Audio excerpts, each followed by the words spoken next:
Hey, buddy, welcome to Happy Old Dog and Cat Farm. It's another quiet Sunday at the farm.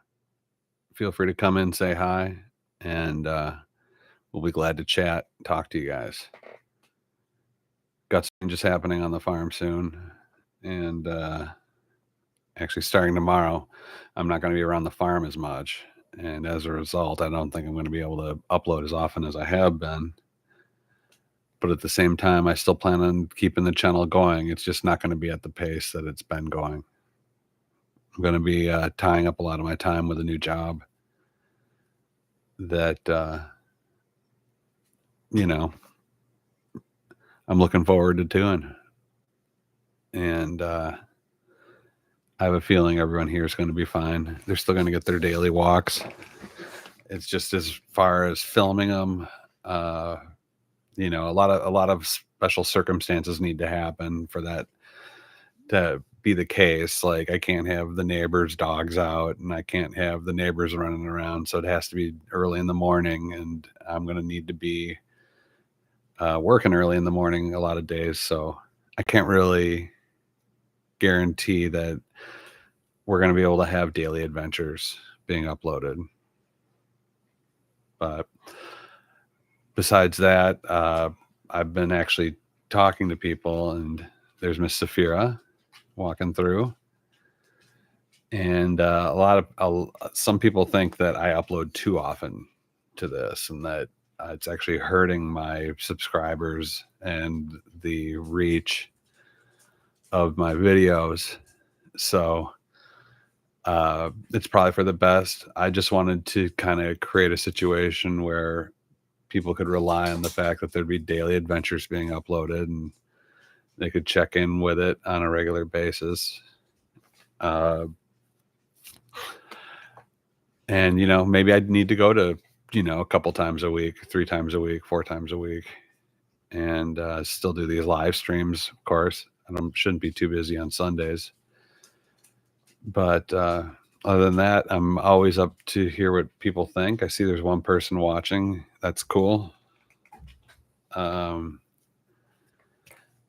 than that, what do you think? Do I upload too much to this channel? Because it seems like the algorithm can't latch on to one video to recommend to people, because there's always new videos being popped up. So as a result, it just sort of leaves me in this zone where, I might get a couple thousand views every now and then, but there's just too much going on as far as the number of uploads on this channel. But other than that, other changes at the farm, we've been having our little preacher over there, the cute little white dog, has been insanely obsessed with Bernie, to the point where Bernie is starting to get a little nippy with preacher, and we had to kind of start disciplining preacher so he wouldn't bother Bernie so much. Shelby, oh, mama's on the prowl. We got some dogs barking outside, neighbor dogs. Shelby is going to be getting her a growth removed soon. And other than that, everyone seems to be very happy. Mama has lost 7 to 8 pounds. Pretty happy about that. Safira's lost about 4 or 5 pounds. Also very happy about that. They just went into the vets, and we got good reports on their weight. And yeah, so everything's going good at the farm. I didn't want to do a very long stream today, so hopefully, just leave a short reference point. If you wanted to say hi, I'll probably be on for a few more minutes, but I'm just kind of, letting everyone know, like, not going to be as aggressive uploading. It's going to be fewer. And hopefully that'll just make the quality better for these. And I definitely have no shortage of material with this channel. It's very easy. These dogs are constantly being cute, and Lexi's constantly being cute on camera. So it's very easy to shoot these. Editing them is, some work, but it's not insane. I've also been thinking about getting a different camera Um, the Insta X5 360 camera, possibly, messing around with drones a little bit, see if I can get a drone following us. Don't know. I'm just trying to make better footage and, primarily just get these dogs out for a fun time too. So, yeah, if you want to say hi, feel free. I'd love to chat with anyone for a little bit. Other than that, just to rehash, I'm probably going to be uploading less to this channel. And what I mean is I'm not going to take large gaps off. It's just probably going to see, instead of daily videos, probably a video every other day-ish or so, like a new video. There's Mama. Oh, Shelby checking on Mama. There's Mama walking back. Oh, the queen is going to take her throne.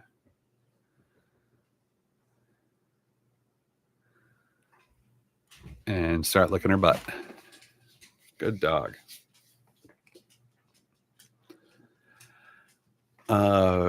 What's going on? What else is going on in my life? Next week, I'm going to go to Atlanta.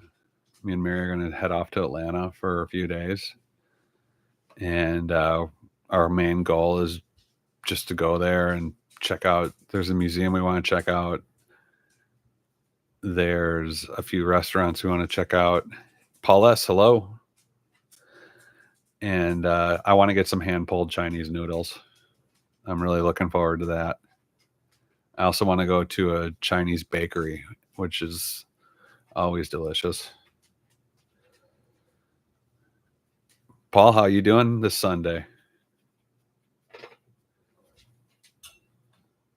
Oh, Sophia is about to knock the camera over.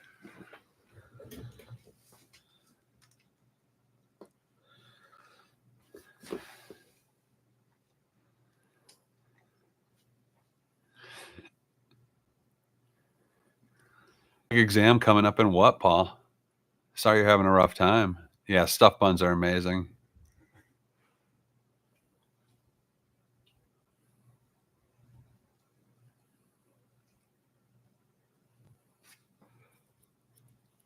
Licensing exam. Oh, wow.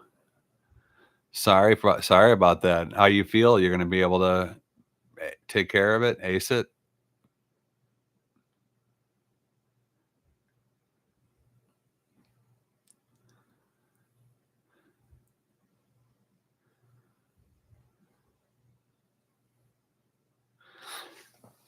Yeah, I mean, a licensing exam, you just need to pass. You don't need to ace. Well, if you don't mind me asking, licensing for what?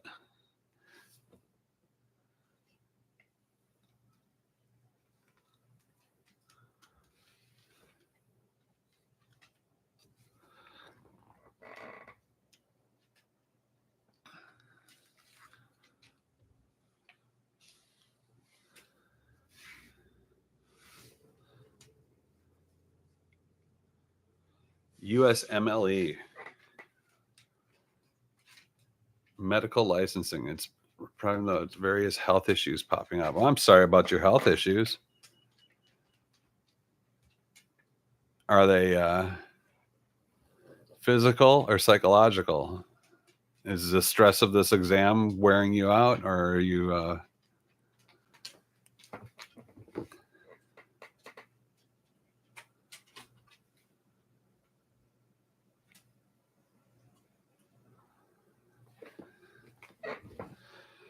USMLE? I'm going to look that up. Physically, sadly, I'm sorry to hear that. That's vision issues. Oh, that's bad, man. That's rough. Is a United States medical license exam at 370 series, the USMLE, the United States Medical Licensing Exam, assesses a physician's ability to apply knowledge and skills essentially for the provision of pain. Wow. You're going for your medical license. Jeez, Paul. That's fantastic. Yeah, I don't know how old you are, Paul, and I'm sure you're well aware of this being a physician. Like, I hit 40 and my eyesight just got horrible. Well, Paul, I have faith in you. I think you'll get through it. You sound like you're a very smart person. It sounds like you read a lot, so I wouldn't be surprised. I Everyone's different, but I couldn't believe how bad my eyes got in a matter of like 4 months.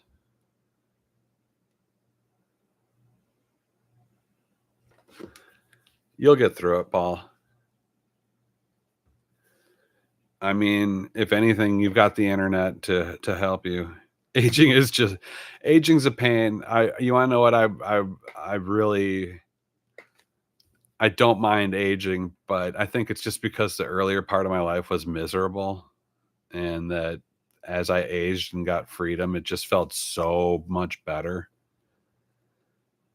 I am doing better with glasses. I can see really well now. Other than that, I just know that uh, it's just something you got to stay on like anything else, and get checked out every year because my prescription changes.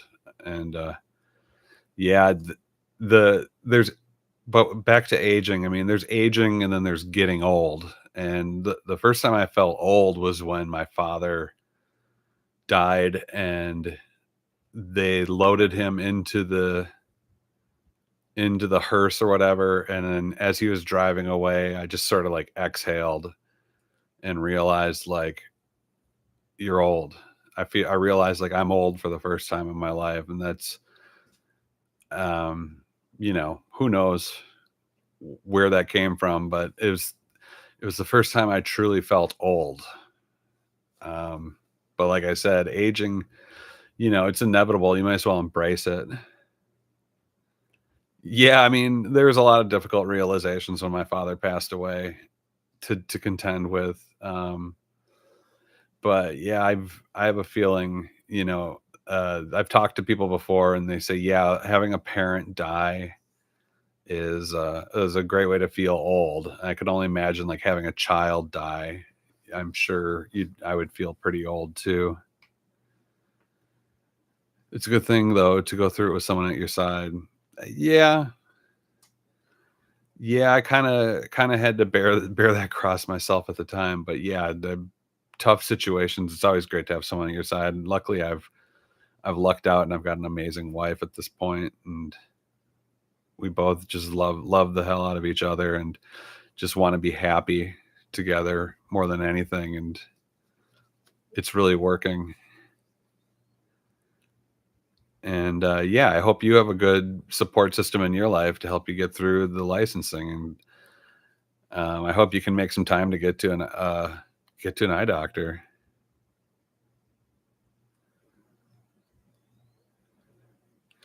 You have that? That's fantastic. I'm glad you have that in your life. Um, I'm just always amazed. I had surgery, in fact, this year. On your eyes?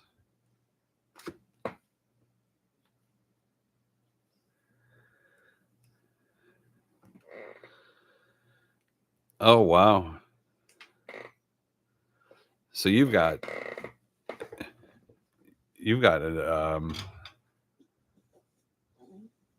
The timing is unfortunate. I agree. Wow. Wow. Trying to pass those exams and then having eye surgery. And you have other lingering health issues, or is it just your eyesight?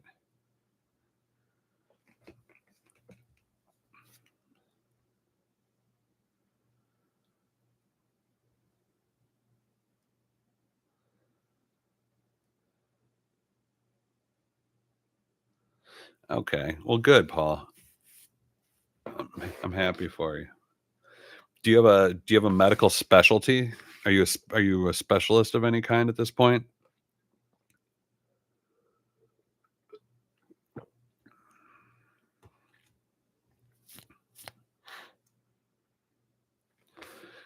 Oh, that's cool. So this is your first time taking this exam then, correct? Or this test, I should say. Internal medicine. I see. I've just started going to a doctor for the first time in probably over a decade. We've got some good health insurance, and right now my lingering health issue is hypertension, but I have a feeling like that's an issue in my family, just in general. And I hit Yeah, I agree. A lot of people are. My doctor was not surprised that I hadn't been to a doctor in years. I agree. Hypertension is a challenge to manage, and right now he feels that I put on some weight after I quit caffeine, and um, I feel like ever since I quit caffeine and I quit like drinking soda and all sorts of other stuff, it's like for some reason the weight just went on, and I don't really necessarily think it's from me overeating. I think it's just my metabolism slowing down. And yeah, I'm doing my best to he thinks if I lose my weight and if I go to a sleep study to make sure I don't have sleep apnea, that should help lower the hypertension.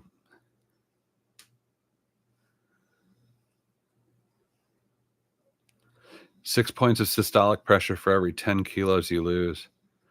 The DASH diet. I'll look into that. Because right now, my dietitian's just telling me to keep under 2,400 calories a day.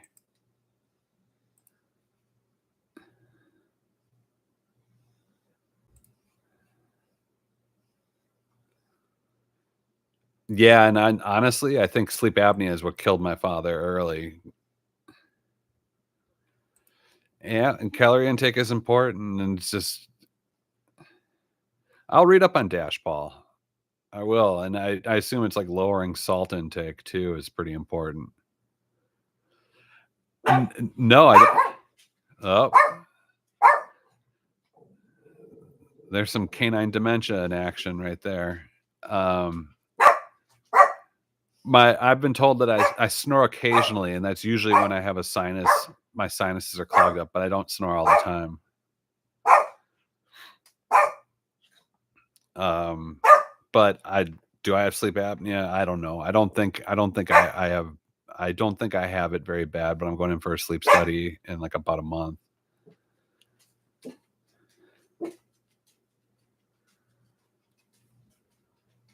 Yeah, yeah, and I'm looking forward to it. I'd like to know. Thanks, Paul, and I wish you the best with your tests and hopefully overcoming your health challenges too. Preacher, preacher, calm down, buddy. So yeah, preacher's kind of gotten his little old dog dementia. You're welcome, Paul. Preacher's got his little showing signs more and more of his old doggy dementia. He likes to just randomly bark at nothing. He barks a lot. Boy, he has just become fixated um, on Bernie's butt. He just wants to nonstop sniff Bernie's butt and mess with Bernie. And look, everyone's getting up now. But yeah, preacher will just run outside and start barking at anything.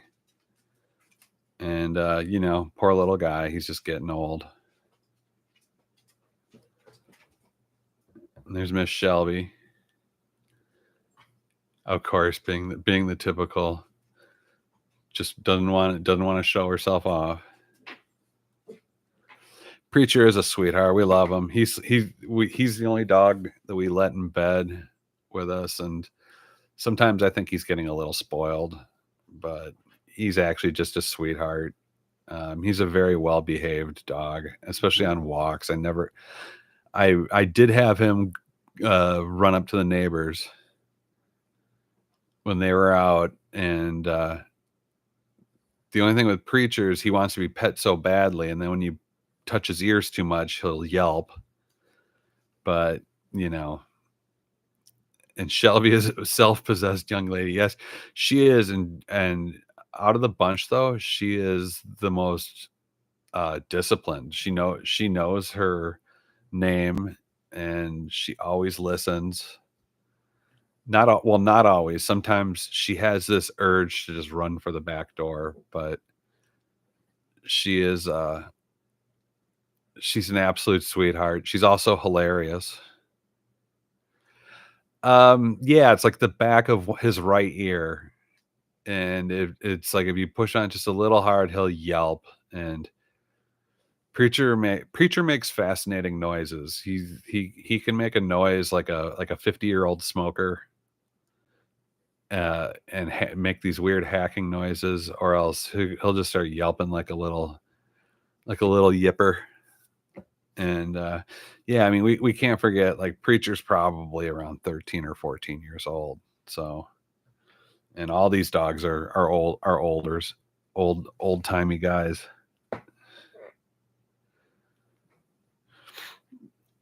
So Shelby, more and more, I have been leaving off leash. Some days I feel like her anxiety, if she's on her leash, it's because she doesn't want to go outside. She's scared to go outside and scared to go on the walk. And usually it's just to help her motivate a little bit.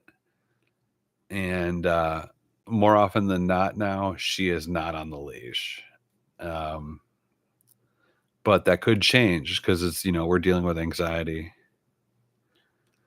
And she does have a fair bit of anxiety, but she is literally such, I didn't expect her to be such a loving, cuddly dog. Like, if I went and laid down up there, she would, like, lay on my chest. She would walk on top of me and lay down on my chest and fall asleep. And she has a beautiful smile that yeah, meeting at the sanctuary. Her old caretaker has been actually missing her from the sanctuary, and Shelby's going to spend almost an entire day there on Monday, and hopefully those two can reconnect. But apparently, she got very emotionally connected to Shelby and thought that she was going to have a stable enough living situation to adopt Shelby, and that just didn't work out for her, unfortunately. And we scooped her up because there was between her and another dog, and Shelby had been there for 2 years, so we picked Shelby just because she'd been there for the long. Well, I mean, that was the first time I met her too, and that was right after putting Murray to sleep.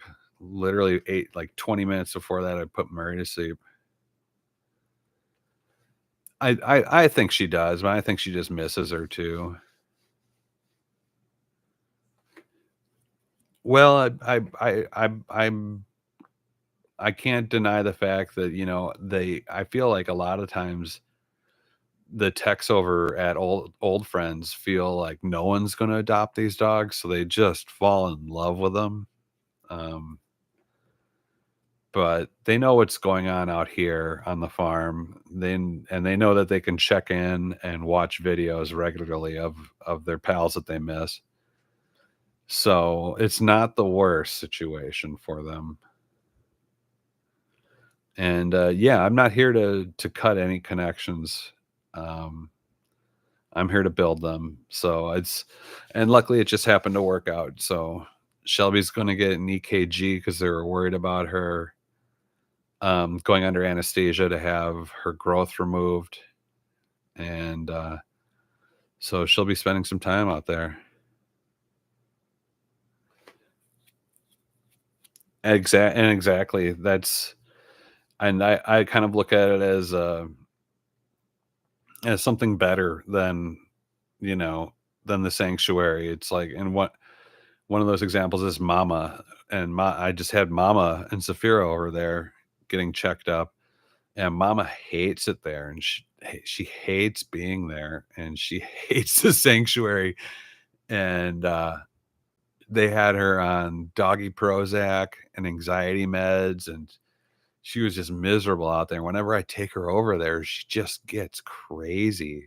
And I bring her back here, and she's just the calmest, sweetest, most obedient dog you could imagine. And I love that, where this environment somehow just makes dogs calm down. And and yeah. And so anybody that's come on board recently, but all the dogs were originally from the sanctuary, and I have no more. The last one of my dogs uh on the channel was Bruce, my giant gold black lab Bruce, out of my original pack. Now we are just dealing with sanctuary dogs from old friends. And yeah, I love everyone over at Old Friends, and honestly, they take such great care of their dogs. Every dog we've gotten from them has just been, kind of a sweetheart, very well behaved. And yeah, so anybody watching that had just checked in, just to recap, I started off the stream by saying that I'm going to have less free time, and my schedule is going to be less of my own, and I may not be posting as much on the channel. I will be still doing the shorts of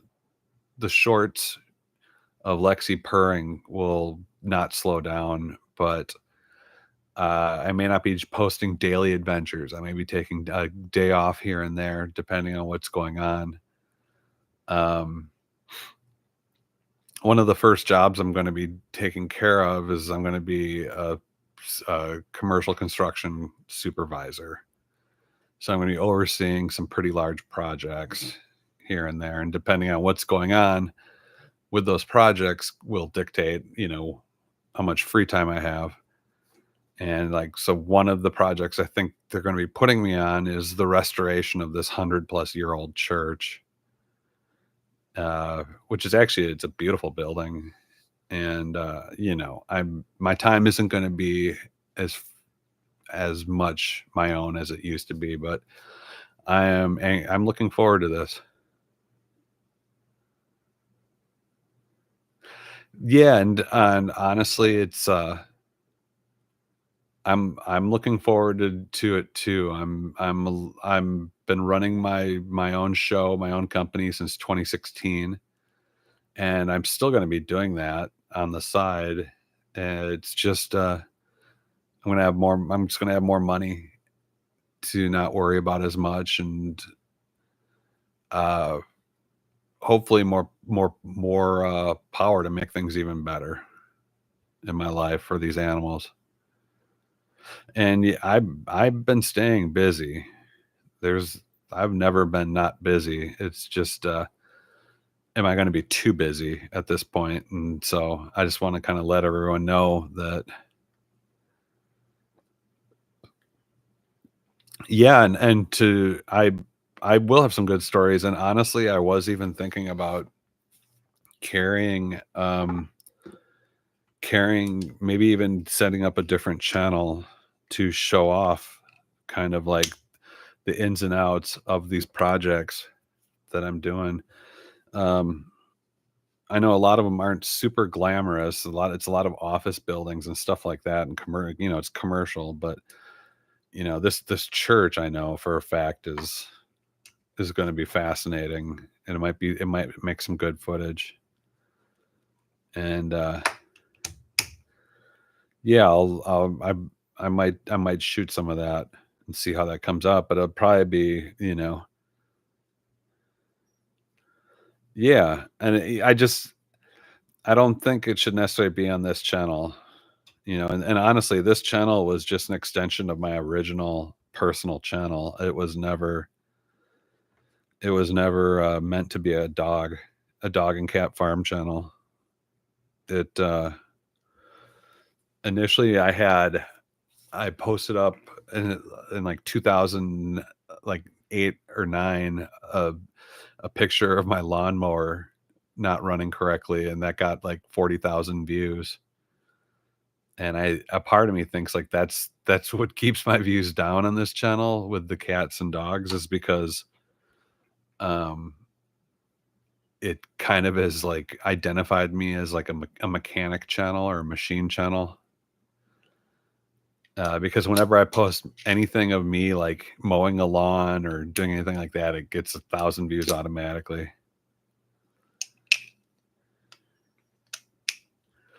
Yeah, well, I'm going to be working with a company for a company, and it seems like there's a lot going on there to the point where you know a good friend of mine runs it, and another good friend of mine works at it, and uh, a good friend of theirs owns it, and I know him. I just don't know him very well at this point, and it seems like there's enough good vibes there that hopefully we just all make it a more successful company together, and that's going to be my goal. And yeah, it's like I think this church project is, yeah, fingers crossed indeed. I think this church project's like uh is a $6 or $7 million project. So it's no small deal. And yeah, the last time I was over there just visiting, uh they were meeting about hiring a crane to come in. First off, we need the roofers to take apart the roof on the bell tower, the belfry, and bring in a crane that's near a bunch of power lines. It's easily going to have to be a crane that can go up plus 150 feet so they can pull out a 3,000-pound bell and then transport that bell to the bell repair guy's shop so he can repair the 3,000-pound bell. And that's just a cost out of like nowhere, too. It's like they weren't really planning on it, but it's like I don't this building was just beautifully built, and like carved oak wood everywhere. All the stained glass in the church is still beautiful. Um, it's got a school attached to it, so it's going to be quite a pretty thing once it's all done. Yeah, this is a full on church. It takes up probably about a third of a city block. Yeah, a lot of Catholic churches are shaped like a cross. I don't think this was initially a Catholic church, and this was built in the early 1900s. And I think don't quote me on it, but I think it was either a Protestant or a Methodist church originally, and I think it was Protestant because it's a symmetrical altar. And if I remember correctly from my old church architecture, like Methodists don't necessarily make symmetrical altars. That's a lot of times they're asymmetrical, and yeah, this is the one situation. So like when I was in the film business, we were all over town filming at a lot of churches. So like a lot of country videos need to happen at churches, as you could imagine. And so I've been in probably 90% of the churches in the Nashville area, and it seemed like, and I don't know if that's just indicative of churches around here, but all of the Methodist ones were asymmetrical. When a lot of times you go into churches and they are symmetrical. A church crawl, yeah, a church crawl over the course of like 10 years. But I know this much about churches in our area that they don't look as good as this one. A lot of times they are in really rough shape. And whoever built this church, had brought in some solid craftsmen to put this thing together. Yeah, original stained glass that's not cracked and that's not broken. and it's really truly remarkable.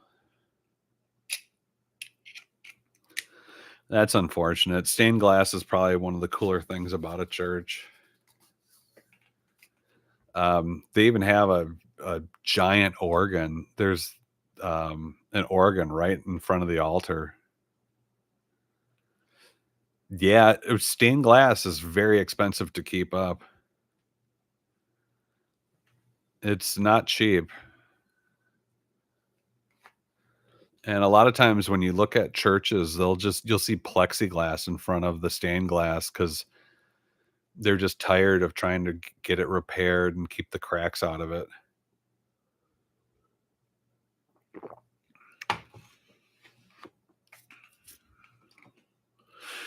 Wow, Paul, you and I are having a pretty intense conversation here. No one's checking in or saying hi. It's unusual. And not that I mind. This is great. It's a good compromise to put plexiglass in front of stained glass. It just looks lame. It looks trashy.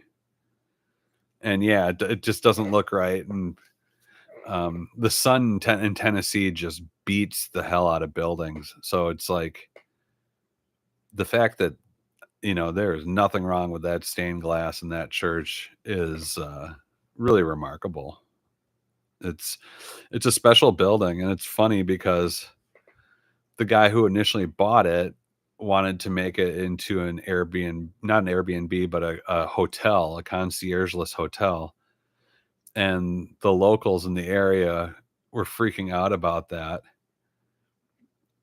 And honestly, this guy, he's an intense Christian dude, and he's done this with old churches and buildings that have just stayed vacant for years, and he'll turn them into a conciergeless hotel. And then he ends up using the profits to donate to like homeless charities and stuff like that. And it's kind of a cool thing considering, the result is just a building that's just abandoned. And to be fair, a lot of times these old churches need hundreds and thousands of dollars put into them just to make them even maintainable. So, but in this case, he wanted to do that again, but the neighborhood wouldn't allow it, and you have to have a certain number of parking spots to have a hotel. And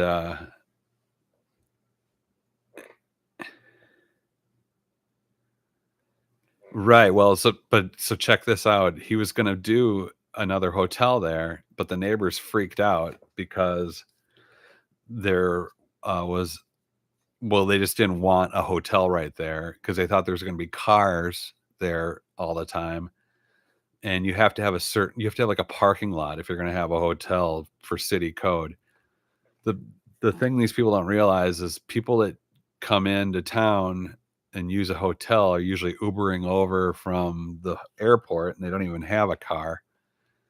And at the same time, like he said, maybe at the most there'd be like 10 cars. It's like because he's got other hotels, and that's the average number of cars he has in the other places that he's done. And so they wouldn't let it happen. He ended up selling it to a group that is just turning it into a church and to a school again. And so now every Sunday and every Saturday during the week, they're going to have 100+ cars clogging up their neighborhood. And they won't be able to park anywhere because there's no restrictions on a church.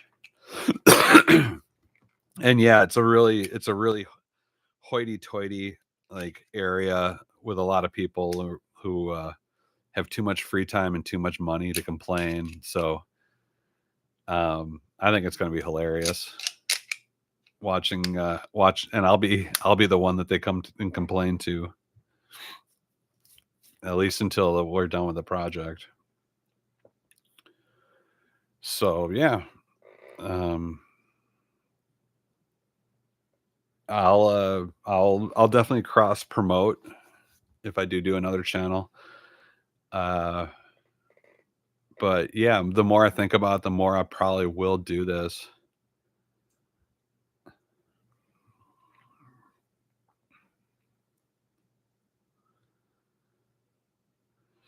It it is. It honestly, I Paul, I hear you and I understand your motivation and your instinct and nothing wrong with that, but it's like when you really think about it, and you think about the structure of a church and a building, and especially one that's over 100 years old, what can you do with it?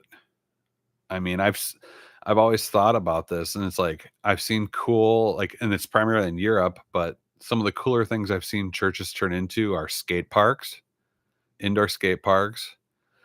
Um, there's another church that they converted into a library that was really cool. And other than that, it's just not going to be able to be used really well for residential. Yeah, and I mean, uh, yeah, like a lot. It's there's like this year church. There's an old church in Europe that's a library, and it looks really cool. And then there's an indoor skate park that I saw that was an old church, and I thought that was kind of a cool idea too. Yeah, yeah. I mean, the whole monastic thing, indeed, is honestly, it's a hermit or a hermitage, if you will. Worship, brew, and study. You forgot make bread. They always know how to. They always make bread. You got all that yeast. um, yeah, I always thought it was interesting when COVID came around and they were talking about like they always talk about like the old hermit, or the old and they used to have other words for hermits um or they that always implied that they were spiritual people and kind of like monks kind of mimicked the life of a of a hermit, a sage, an ascetic. Yeah, kind of like I forgot what the words were, but it's like, but it makes sense. I was talking about the old hermit, and it's like, and around COVID, it made sense like why they were old because he wasn't near any. He wasn't around the Black Death or the bubonic plague because he was in his hermitage, not bothering anyone. A mystic, yes, a mystic, exactly. I think, yeah, that would be the word I was looking for. And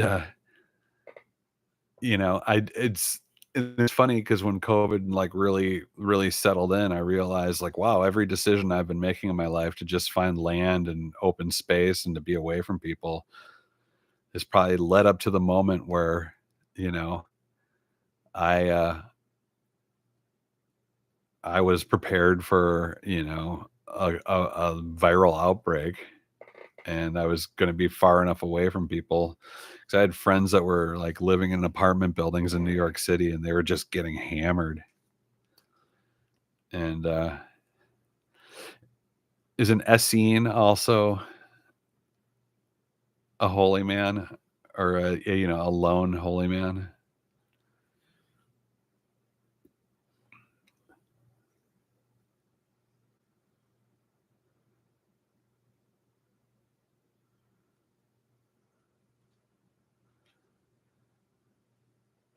Gregor Mendel. He just experimented with pea plants. Wow. The thing I always thought was wild about monks was, oh wow. Well, it means it makes sense. I always thought the wildest thing about monks was that they were transcribing a lot of like texts and stuff, but a lot of them couldn't read. They were just good at like artistically mimicking letters. I agree. Well, just working the land out here, I realized like nothing beats knowledge, and nothing makes land better than working it at time and time again. So if you're just, it sounds like this guy probably had a garden and they had to feed themselves, and he just noticed, some plants were doing better than others and started probably messing around with cross pollination. And I have a feeling like a lot of that necessarily wasn't new, but he actually formalized the process. Like if you talk to someone that probably grew peas back then, they probably would say, "Oh yeah, everything that Mendel talked about probably made complete sense to a lot of people."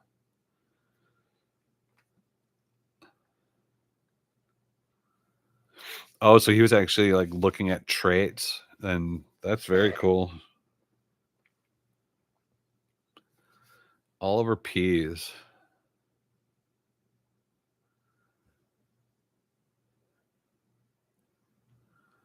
Huh. That's fascinating. I always think it's funny, like, people have either a love or hate relationship with peas.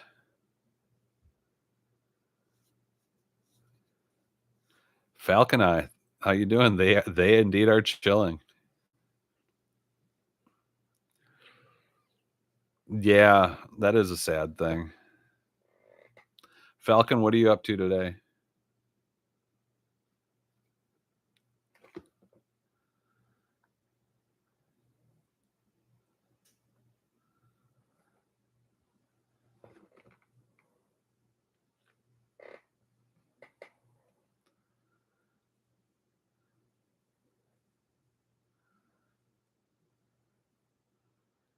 Oh, wow. Well, thanks for stopping by and saying hi. Don't wanna keep you up too long. But, yeah, we've got a bunch of cute dogs here showing you how to do it.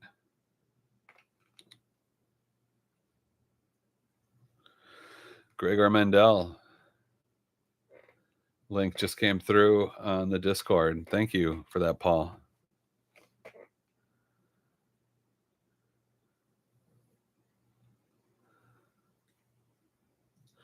Thanks, Falcon Eye. You too, man. And really quick, where were you? Were you walking along the harbor?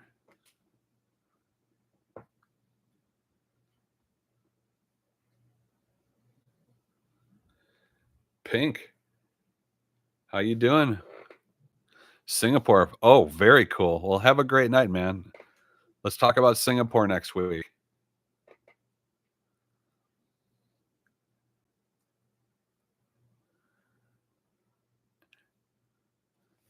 Pink, it's all right. Don't worry about it.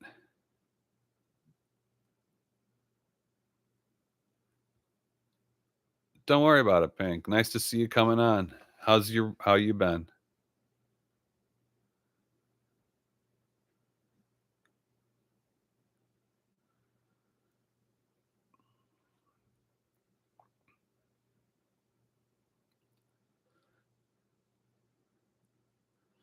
Ooh, Trace Leches. I had I was in Louisville last weekend, and I went to this amazing Cuban place and had a piece of Tres Leches cheesecake. And, boy, I gotta tell you, that was fricking so good. Um, is at Louis I was out in Louisville. Me and Mary were just out there, and, we actually ended up on a review channel called Goodall's Country Kitchen. And, I gotta tell you, Louisville, Kentucky has a great Cuban food scene, and boy, we ate some amazing Cuban food.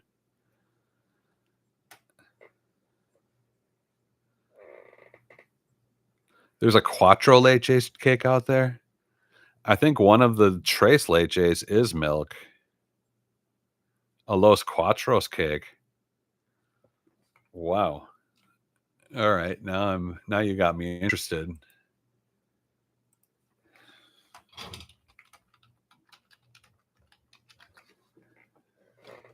Cuatro leches cake. Oh my gosh.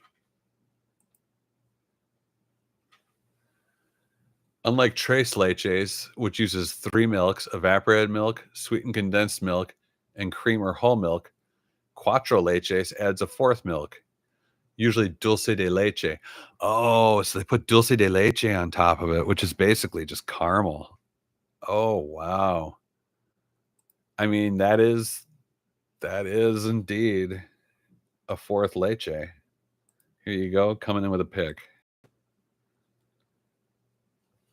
I don't know about putting that maraschino cherry on there. Oh, Paula Deen's Cuatro Leches.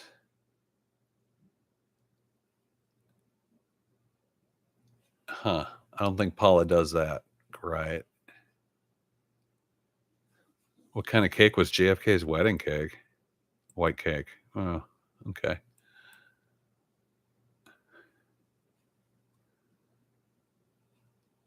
Wow. Cuatro leches.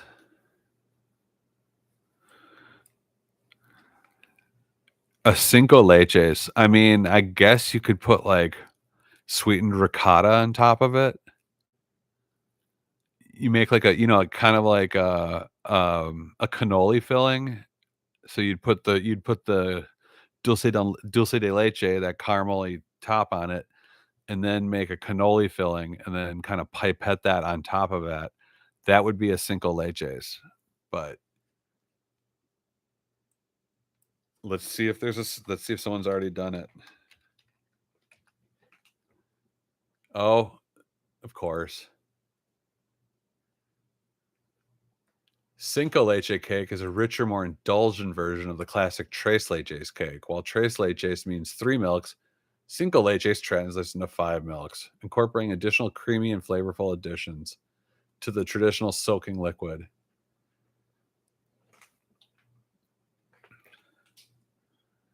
It starts with a light, airy sponge cake similar to tres leches, designed to absorb the milk mixture without becoming soggy. The cake is soaked in a mixture typically include evaporated milk, sweetened condensed milk, heavy cream, whipping cream, plus 2 more. Usually these are coconut milk and dulce de leche or almond milk. Why are you even wasting your time with almond milk? So you're adding the coconut milk.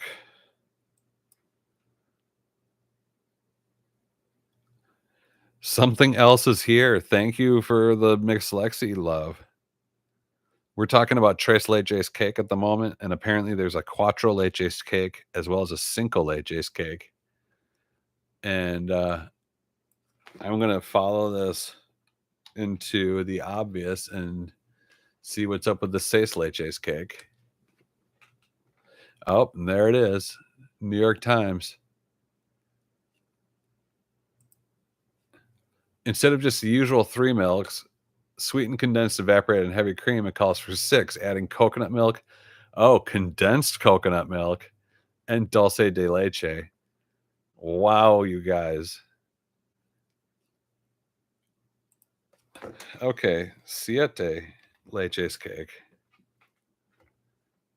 I think we stopped there. But you wanna know what? I misspelled siete. But you wanna know what? If you take cannoli filling and pipette that on top of the seis leches cake, you could have a siete leches cake. But I will say, at the Cuban restaurant I was at, we went to a Cuban market that was absolutely amazing, and I had a really good, did I see someone just talk about guava and cheese? I had an amazing guava and cheese pastry there, and, croquetas, and, my wife never had, like, Cuban food and just was kinda floored. And, yeah, it's been a while since I've had a guava and cheese, pastry. It was so good. Yeah, and you know what I realized whenever I have guava again? I realize, like, that's what Hawaiian punch is trying to be. Hawaiian like, the classic Hawaiian punch flavor it reminds me of guava a lot, and I feel like that's what they're trying to do is make some sort of guava flavored thing. And, it never it Yeah, isn't that true? And it's like, I think a lot of people don't realize, like, guava is the classic fruit punch flavor. Yeah. It's not the same though, like, they're not Hawaiian Punch doesn't nail guava juice. They're actually, they're trying to kinda be their own thing, but I feel like that's the general vibe. Default tropical fruit punch with a reddish hue, or yeah, just whenever Americans at least think of fruit punch, I think they're really just yearning for guava juice.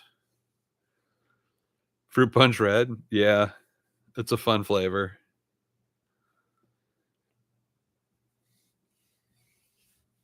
Oh, Sebastian's ice cream on Instagram, siete leches. What is that? For Christmas, we are featuring tres leches cake topped with layers of dulce de leche ice cream, pastillas de leche ice cream. Oh, and they threw flan in there, leche flan, and garnished with condensed milk crumble. Whopping 7 different preparations of milk in one cake. This is the current record holder for the most milks in a leche cake. Well, there you go, guys. Siete. Soursop, I haven't had it in ages, but yeah, I do love it. I like soursop a lot. And just so you know, folks, there's a siete leches cake, but if they put cannoli cream on top of that, that would be an ocho leches, which would be a ricotta. Yeah, I feel like my arteries are lubricating. Yeah, I'd have to have a thin slice for sure. But gosh, it seemed like there's ice cream in there on top of it. That was pretty wild. I do know this. I'm Once my wife gets back, we're gonna go for an early dinner, and I am gonna get some Dan Dan noodles. Wait, is this Pinky? Is Pinky, are you just pink now?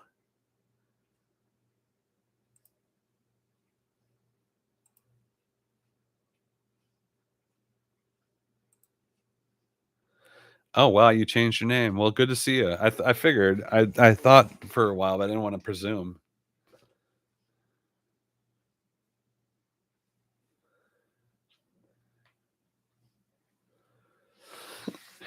Yeah, fudge. I'm I'm hit or miss with fudge, but yeah, it's delicious. Luckily I don't feel the calling of it because God forbid if I did.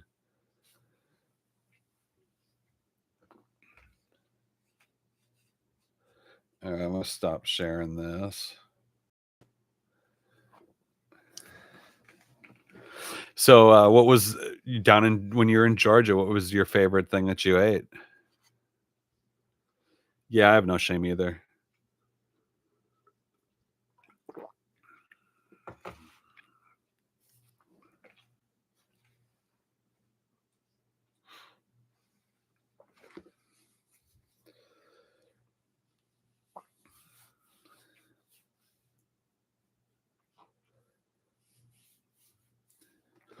And, just a quick update for anybody that's new. I had a really nice chicken sandwich. It was perfectly crispy, also good barbecue and pizza. My family is lame.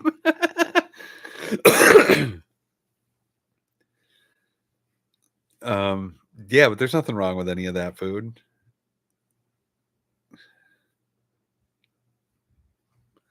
And plus you're in, like, Georgia. I mean, outside of Atlanta, you're just gonna not find much. Oh, the peaches down there are magical. Not to mention, the pecans. Georgia's got some good pecans. Look at the little preacher.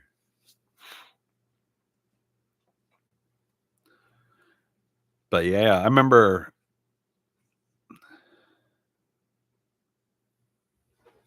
Oh, it sounds like you had some whole milk cheese. Yeah, pecan pie is no joke. Um, Me and my wife Pinky are going to Atlanta next week, and we're going down there just to go, and there's like a whole area of town. It's nothing but like Asian markets and Asian bakeries and Asian restaurants, and we're gonna like get a hotel near there and eat Korean fried chicken and homemade noodles. It Atlanta does seem to Atlanta's one of those places that's just gonna have everything.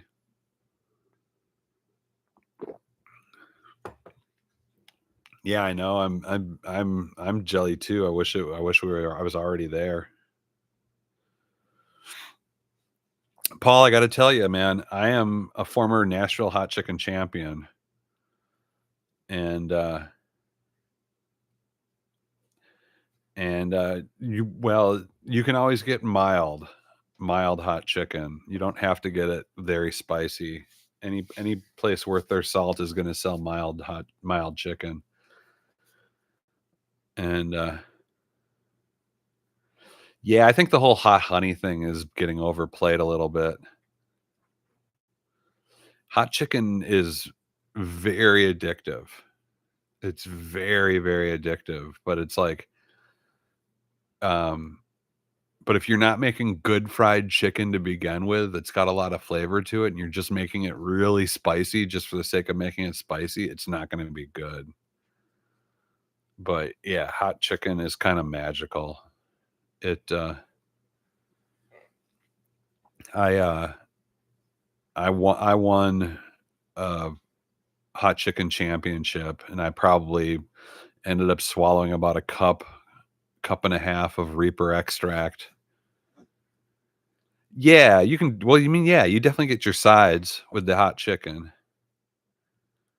and, yeah, you want coleslaw, you want beans. One of the most important things to accompany hot chicken, though, believe it or not, are sweet pickles, and a lot of people in the early days use just yellow mustard. Oh, Pinky, make coleslaw today, it's so easy.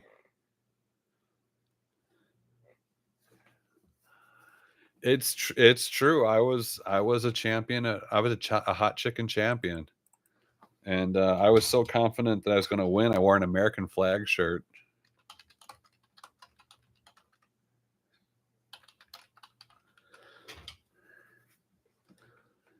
I'll even play the video. I'll have to kill the music on it, though, because it's the whoever made the video put the Rocky theme, but the guy who judged it was the first person to win this challenge, and he ended up having to go to the hospital. J.R. Bowen, champion of Death Row Challenge. Yeah,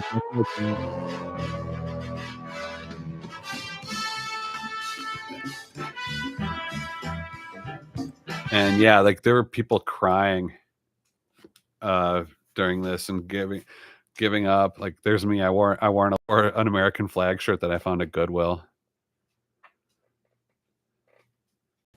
and there I am. And yeah, like, there's like some pepper vlogger, like some spicy vlogger who has a whole channel about spicy food, and he was crying.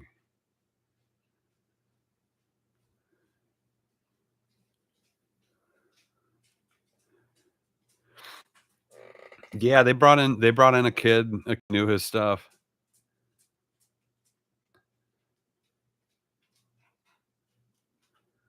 I didn't wear gloves either. And, yeah, I even they misspell my name. Beautiful.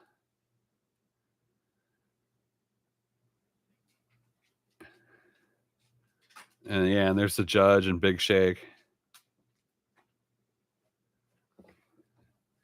Well, at least you only touched your face, Paul.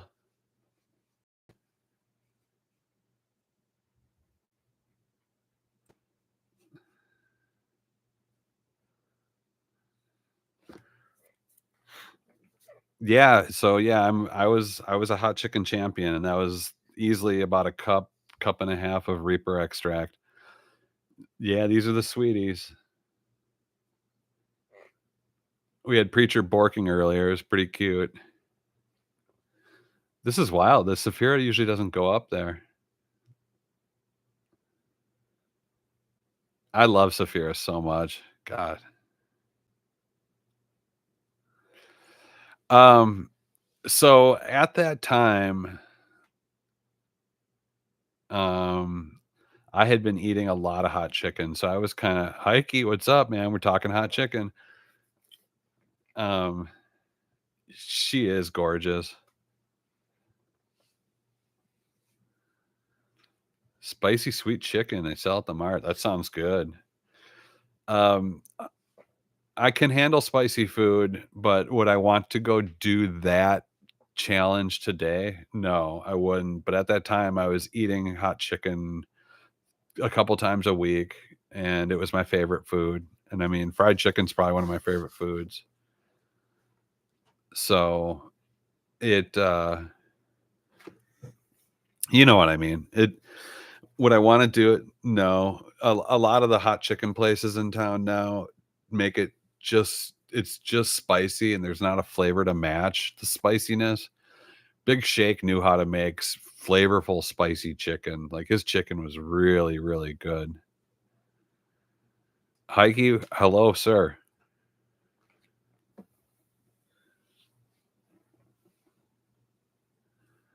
Hey, David, how you doing? Welcome to it. We're talking chicken. I'm talking about how I may not be uh, posting up as much on the channel and churches, Popeyes all day long for me. Dave C, love seeing you. Thanks for coming in. See, that's the thing. No chain will ever make hot chicken good. Um, I think there's like that one Dave's Hot Chicken. I think he's a national franchise. I've heard he's gotten close. But the thing is they keep adding sugar to it, and it's not supposed to be sweet chicken. Hot chicken is not sweet. Hot chicken is spicy.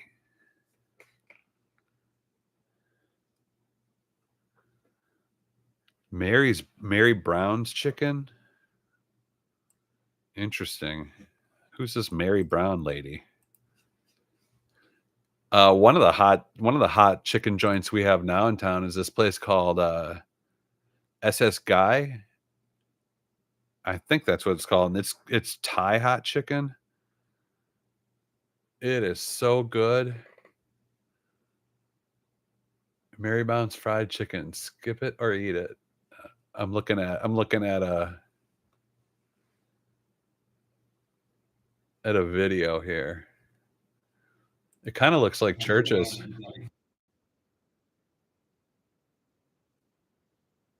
Extraordinary of what I ordered. I ordered a simple two-piece with wedges, not fries. They come with wedges. But man, the reason I'm that filming Thai here hot today chicken, is that stuff's KFC, magic. Popeyes, and Mary Brown's are like the popular fast food chains for fried chicken here in Canada. I've never actually tried Mary Brown, but ultimately, we just want to find out. Oh, actually, no, I got one spicy, one regular, just to see what. I normally come with coleslaw.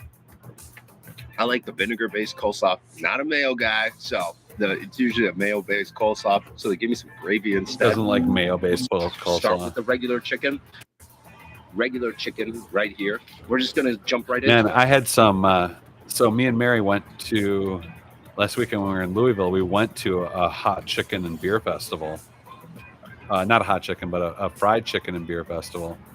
And we had Gus's fried chicken, and Gus's is a fried chicken joint out of Memphis, and they've kind of like spread out to a bunch of other cities, and they do a wet batter fried chicken, and they fry in peanut oil at like 440 degrees, and so like the skin breaks like glass, and it's Gus's hot chicken, or I keep calling it hot chicken. Gus's chicken is amazing. It is so good. This reminds me of just KFC.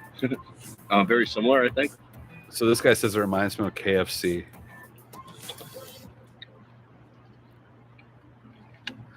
I mean, here's what I got to say about people talking about fried chicken and hot chicken, and you know, it's all subjective, but the best fried chicken is the closest fried chicken.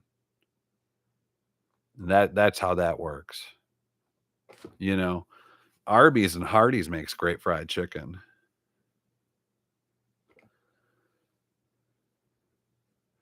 Chicken Guy? No, I've never tried Chicken Guy. I know that Guy Fieri's restaurants are hit or miss. I think we have one here in Nashville, which is just sort of suicide. I don't know why you're wanting to open up a chicken joint in Nashville, but Guy Fieri did it. I mean, Kid Rock opened a high-end seafood restaurant here. I still think what's ridiculous is that Raising Cane's that's only Enders. Jollibee is, yeah, that's a Philippines. That's the Philippines place. I've heard their fried chicken's great.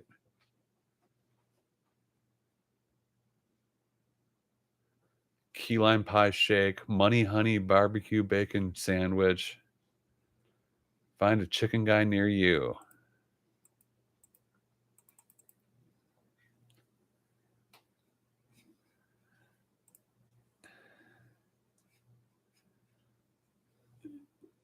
Oh wow, he doesn't have one here. He has one in Birmingham, Alabama though. That's kind of weird. And wait, there's one way up north in Mount Pleasant, Michigan. Looks like he's going after secondary markets. Have I tried Jollibee? I have not had Jollibee yet. I've heard that it's great fried chicken. I've also heard that they have spaghetti with hot dogs cut up in it, and it's like really sweet. I've also heard that Jollibee is similar to Gus's from a friend of mine that had it. But let me see if I can find some SS Guy chicken for you guys to look at. This stuff's freaking unreal.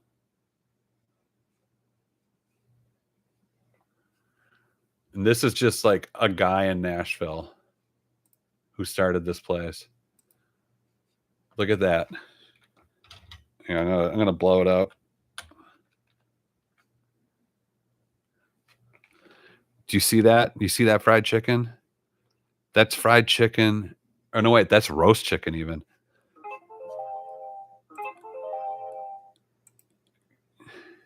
eBay. Leave me alone. But they cover their fried chicken with roasted onions. So like crunchy onions. There we go. You got some roast grilled chicken on the bottom, and that's their fried chicken on top. They cover it with grilled on with like crunchy onions, and they give you a bunch of herbs like basil and stuff like that with it, and then like the special sauce that you dip with it, and then sticky rice. And I gotta tell you, this stuff's like magic. Oh, they also do these things called mango sticky rice, and it's just sticky rice cubes that they deep fry and then they cover with mango sauce and sesame seeds. That stuff's freaking unreal. Oh yeah, and then they'll do you up a whole coconut.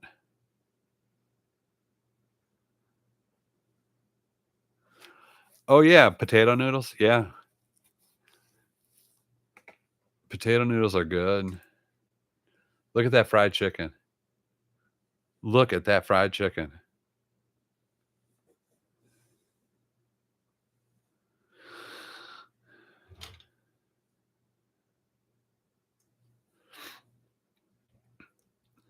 And their front SS Guy is they fry in peanut oil, so it's got that same type of vibe like Gus's chicken.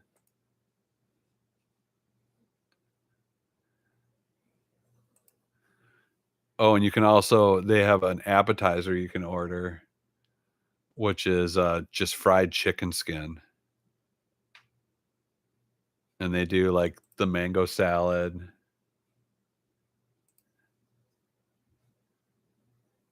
I gotta tell you, though, that chicken is so good.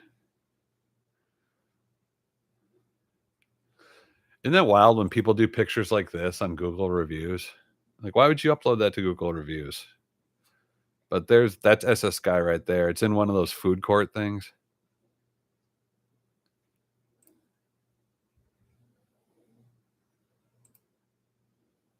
Oh, that's a good picture. There it is.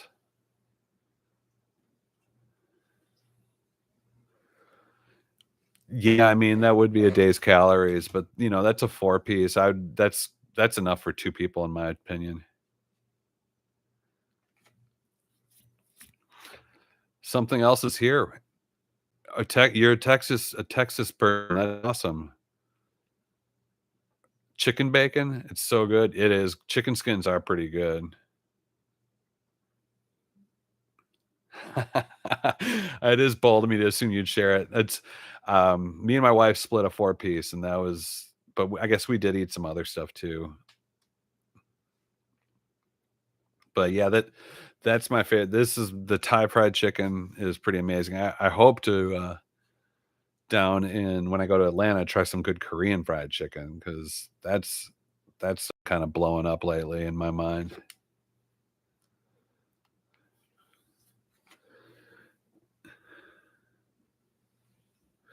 Ms. Lexi's fried chicken? Huh. How would I bet mix you know what I'd probably do? I had at the fried chicken festival I was at last week, this barbecue place won, and they took smoked chicken thighs and then fried them so they were then crunchy and coated, and so it had a little bit of smoke flavor in it, and it was crunchy, and there was thighs, so it was juicy. And they did buffalo mac and cheese, chicken mac and cheese. But then the thing that won the whole event was they did this sandwich, and so it was fried chicken thigh sandwich with let me try to get this right. It had mashed potatoes, mac and cheese, and gravy and brown gravy or chicken gravy on it. And it was this ridiculous sandwich you couldn't even pick up, but it was so good. And there was just something about mashed potatoes with, right up smushed into fried chicken that was so good. Yeah, watermelon's got a lot of sugar, but it is has a lot of vitamin C in there. Yeah, it was kind of a knife and fork sandwich, but man, oh man, it was so good. Oh my god. I couldn't even. Look at that, you guys. You see what we got going on here in the ba in this shot? I got all 5 dogs. I got all 5. There's Mama, Shelby, Saphira, Bernie, and Preacher. Cinco doggos, guys. A lot of times my whole goal when I'm out shooting is just to get all 5 of them in the frame, which is really hard to pull off because there's always at least one running ahead.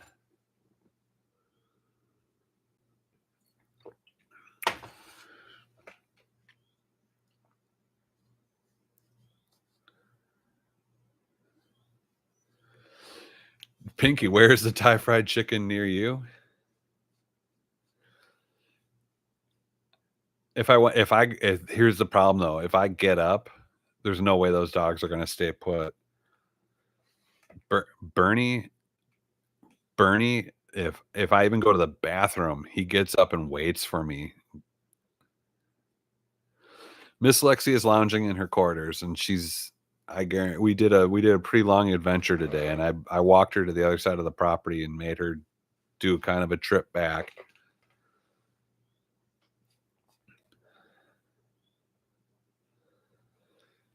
The thing is, I can't get up without little Bernie coming out and looking for me.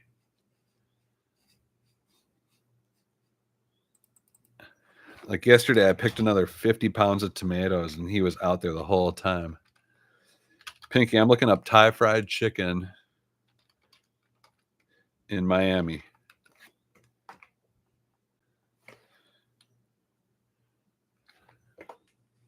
Because you're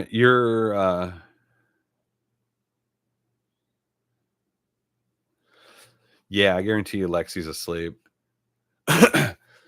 Pinky, you're outside. You're not in Miami, but you're like outside of Miami.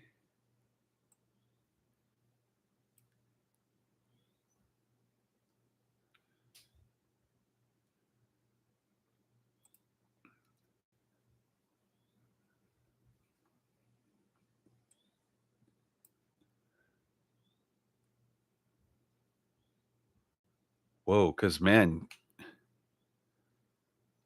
oh, Coral Gables. That's right, dude. I keep forgetting that. That's where an ex-girlfriend of mine lived.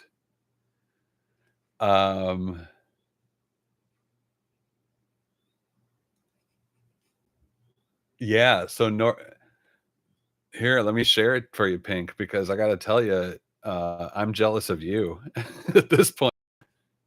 There's CM chicken,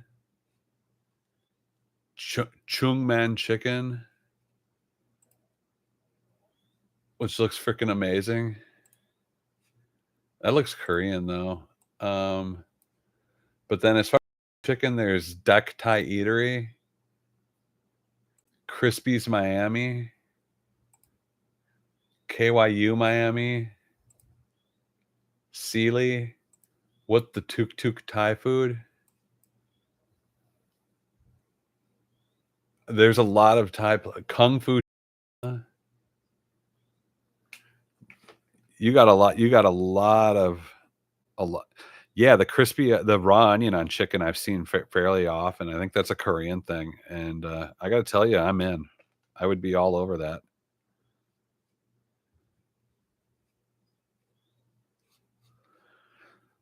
I mean, every large city should have fried chicken.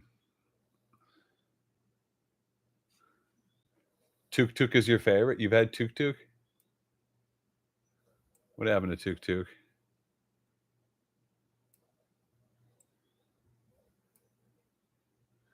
Well, I will say this: Miami. Talk about an amazing food scene. Miami is amazing. I have always had delicious food down there. Oh, it's called What the Tuk Tuk. And honestly, it just seemed like mostly a Thai place that probably offers fried chicken. I'm not seeing any actual pictures though. Yeah, it's a funny name.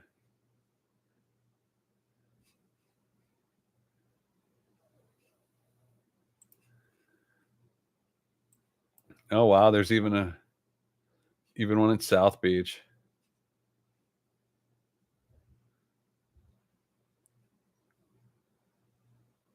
Wow.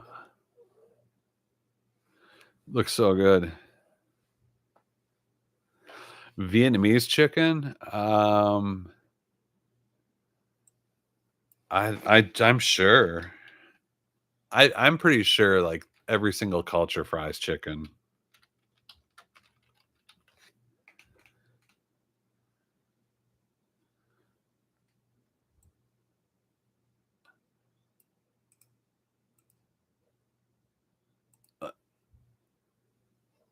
Here, I'm gonna go straight to Google.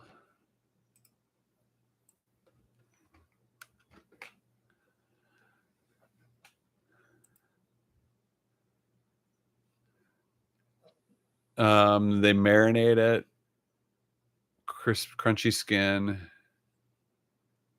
sweet and savory glaze. So they also put a sweet and savory glaze on it for So I guess that's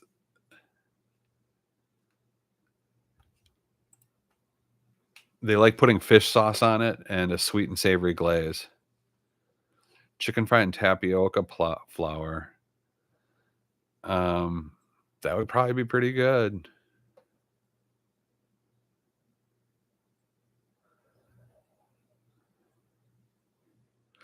Yeah, there's so many ways to just do up fried chicken. But it seems like in Vietnam they like to marinate the chicken, then fry it up, then cover it with some um, cilantro and peppers and some fish sauce. I haven't had a good pork chop in a long time, I'll be honest. I'm missing out. I used to love going to the state fair and getting the pork chop on a stick. Those are so good. I feel like I was just ruined after that.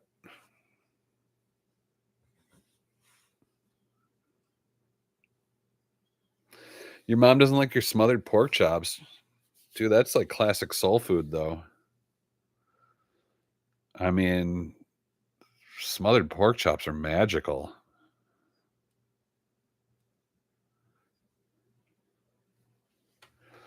Oh, you use cream of mushroom? It's supposed to be like an onion gravy. I mean, do you know how to make a cream sauce? Oh, fair enough. I mean, that's how most soul places would do it too. They just use the cream of mushroom. But yep, there you go. Something else is there is preaching right now. That smothered pork chop, that's delicious. But you know what else is really good? Just a fried pork chop without smothering it. That's pretty good too. And then I used to get the pork chop on a stick and that was grilled. Grilled pork chops are so good.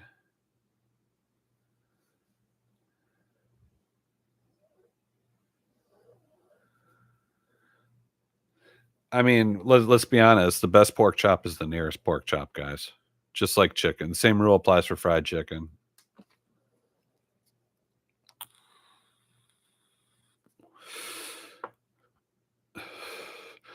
Pinky, the only thing about frying it and coating a pork chop is you gotta really get your times down because you can dry out a pork chop so quickly. But it's easier to like fry it until the coating's done, then stick a thermometer in and then throw it in the oven to finish it off.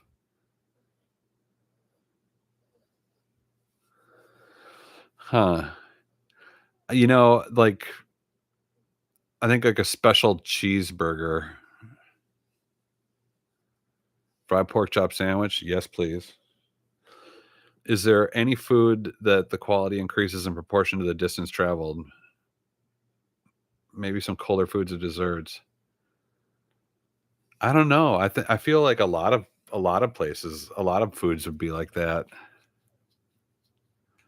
What's I'm sorry, is that a bougie burger? Well, I mean, or like not even that, just like there's a style of burger where my wife is from in North Carolina and she thinks about them occasionally. I would bring it up every now and then, and their burger would be, and it was just kind of like this area of North Carolina, which it'd be served on French bread, not a bun, with coleslaw and then tomato, and that was it. And then looks like you just get like a cheeseburger, coleslaw, tomato, French bread, toasted French bread, and anything else, is just sort of personal choice, but that was the base of it. And so it's like, I feel like what drives people a distance, I think nostalgia drives the stomach in that case.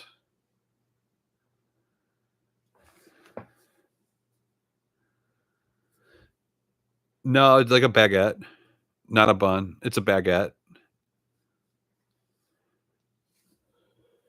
In fact, there was even a place in Nashville here called Rotiers, Rotiers, and they served their burgers on French bread, on toasted French bread, and not a lot of people realize that Jimmy Buffett got his song idea for Cheeseburger in Paradise after eating at Rotiers. And so like and Rotiers, of course, shut down, disappeared, went away.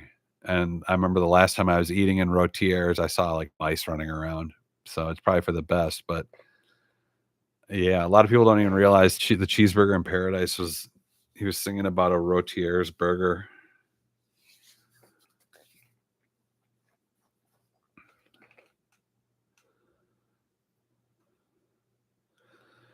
Yeah, but I get where you're going, but it's a French roll. It's like a baguette, so it's like round.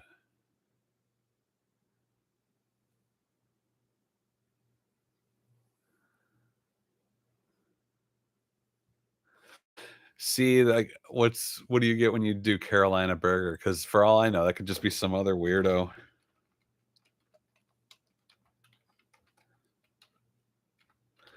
And by weirdo, I mean just some of oh, yeah, so your classic, that's so the Carolina that version of the Carolina burger is a lot of, like, your Southern burgers, which is you're gonna have chili on it, you're gonna have raw onion, you're gonna have coleslaw, and you're gonna have mustard, and that's a lot of the Southern United States, um, will do that type of burger, and I love those burgers, but here, so if I did burger Cherryville.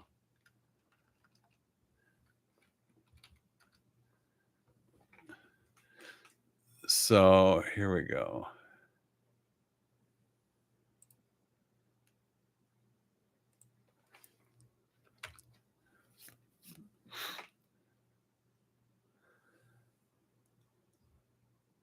The Shake Shop.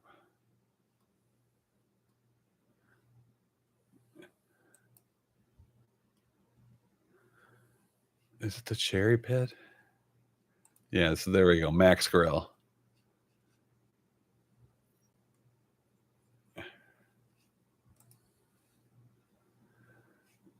So yeah, I mean you can get your regular, but where is it? I saw a picture of one.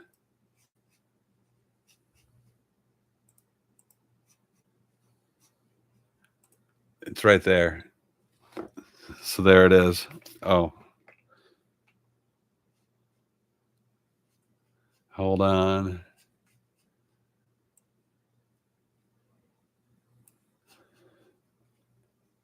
I will.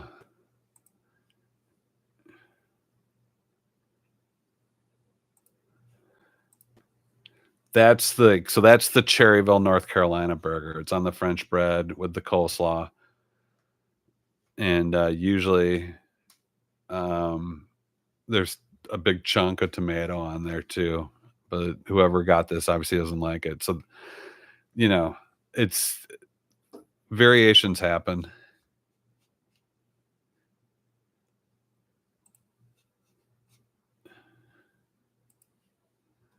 And was it an impressive burger? Yeah. No. It was just a burger with some coleslaw on it.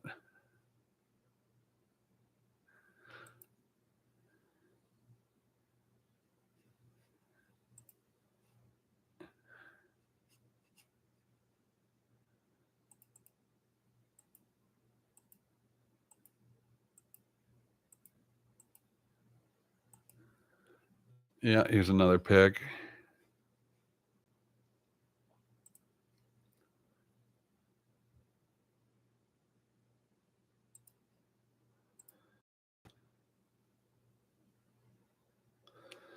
Yeah, it's cool to see people doing their own thing, man. And honestly, it's less like a patty melt and more kinda like a cheeseburger hoagie when you really think about it. Because I mean, look at that thing. That's like it's like a hoagie roll. But at the same time too, it just doesn't stop. Oh yeah, Weird Food History. I watched that channel too. The Skyline. This it's funny. People that call it Scalini as a joke instead of Skyline. Yeah, like Hardee's and Carl's Jr. will do that. Just a big old chunk of lettuce on your burger instead of the bun. But what's an Arizona Dirty Dog?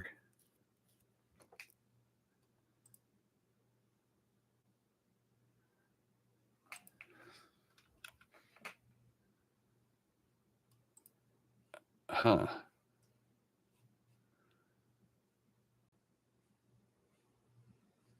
It just keeps taking me to a place called Arizona or Dirty Dog Saloon.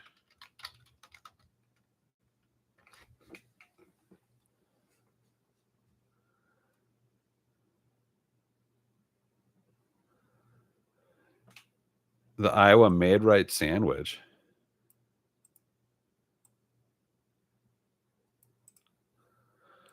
Oh, is that like some sandwich made at a grocery store? We had Buy Right down here. Oh, it's a loose meat sandwich. Yeah, the Made Right sandwich, that's loose meat, which are great. I didn't realize that was an Iowa thing. Folks, I'll show you a picture. Anybody watching this, a loose meat sandwich is just kind of like a manwich without like all the tomatoey sauce. Yeah, so like South America, Peruvian hot dogs. Yeah, pretty much any hot dog coming out of South and Central America will just sort of like blow your mind wide open about what could go on a hot dog. Okay, so Taylor's Made Right. So yeah, it is a gas station or a grocery store sandwich.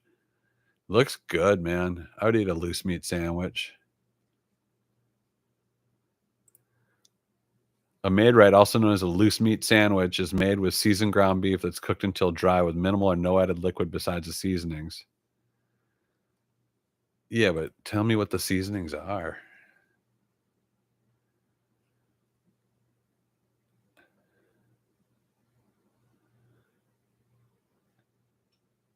Oh, so you put a little mustard in there, some granulated sugar, some onion, salt and pepper. That's it. You can get yourself a loose meat sandwich.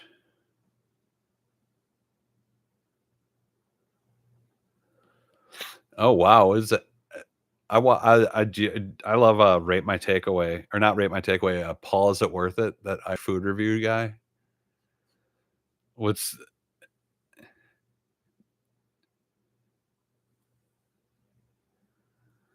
the guarana soda? Yeah. Oh man, Peruvian hot dogs though. Just Peruvian food in general is off the hook. You know. Um, let's see. Do a Peruvian hot dog. I know like Colombia does some ridiculous hot dogs as well as Venezuela. Honestly, a lot of Venezuelan food is just insane. It's so over the top. Oh, the Peruvian hot dog refers to salchipapas, which is honestly a favorite of mine, and that's just like cut up hot dogs and French fries. Salchipapas.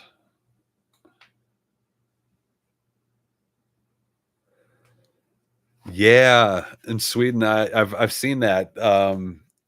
Where is that? Like Belgium too. They also put mashed potatoes in their hot dogs and like serve it on a flatbread, which is amazing.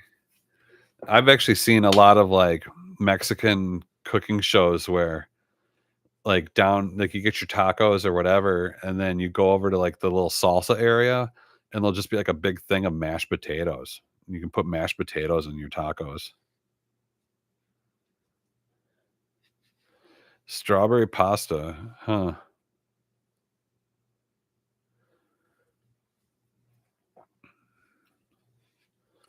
Strawberry pasta.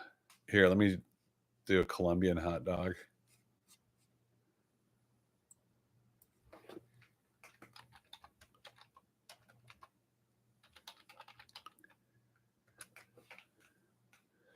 Colombian hot dogs, they love putting like crushed up potato chips on top of it and like 5 or 6 different sauces. Like there's one.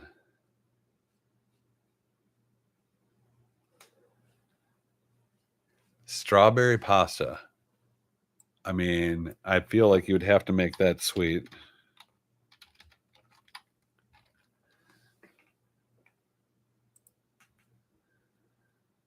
Oh Lord. I assume at a minimum it would be like a cold thing.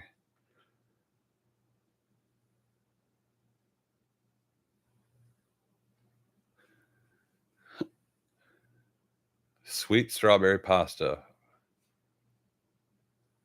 I could see that working. Oh, best Polish sweet strawberry pasta recipe. Strawberry pasta, our Poland. That's a Polish thing. All the top results are talking about Polish pasta. I tried Polish pasta dividing the internet. It's actually a traditional meal served in Poland. Sweet component like strawberries or blueberries marinate.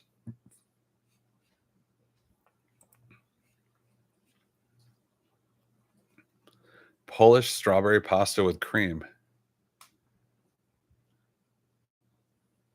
I mean, honestly, if Polish people are doing it, it's got to be good. I've never had a bad bite of Polish food in my life.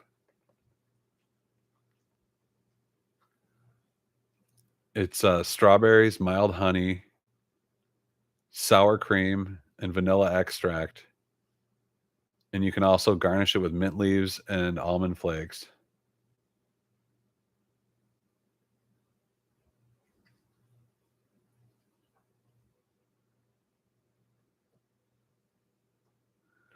So yeah, some people eat it hot and others let it chill.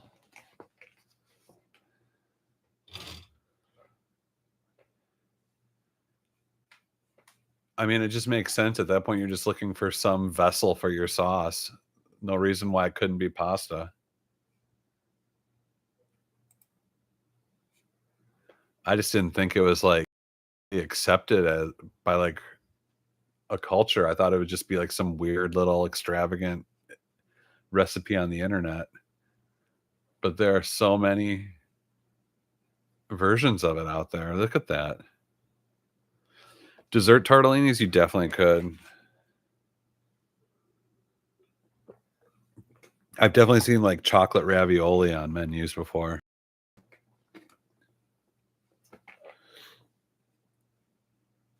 Wow, this is unreal.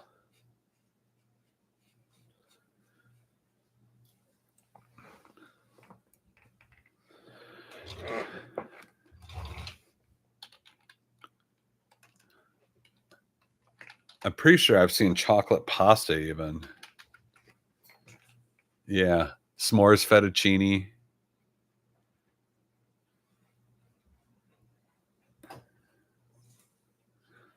Chocolate pasta with Nutella cream.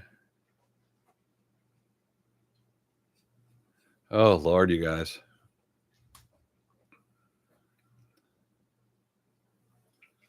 Chocolate pasta with caramel and pecan.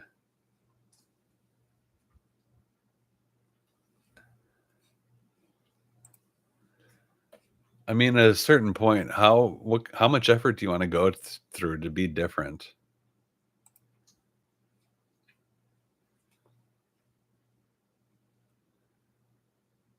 Chocolate pasta, while sounding like a dessert novelty, actually has a surprising history as a savory dish in Italian cuisine, particularly in the Umbria and Tuscany regions.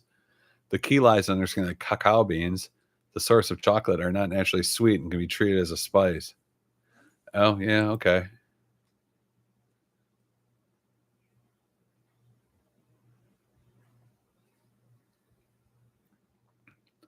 They're saying cocoa fettuccine pairs well with gorgonzola sauce, or simple butter and parm sauce, walnuts and cheese, ravioli fillings, meat sauces, chocolate dessert pasta. We toss with chocolate hazelnut sauce or spread like Nutella, and then garnish with ingredients like fresh fruits. Good Lord. Yeah, I'm not doubting it for a second. It would all work. That would all work. But can they do a tres leches chocolate pasta?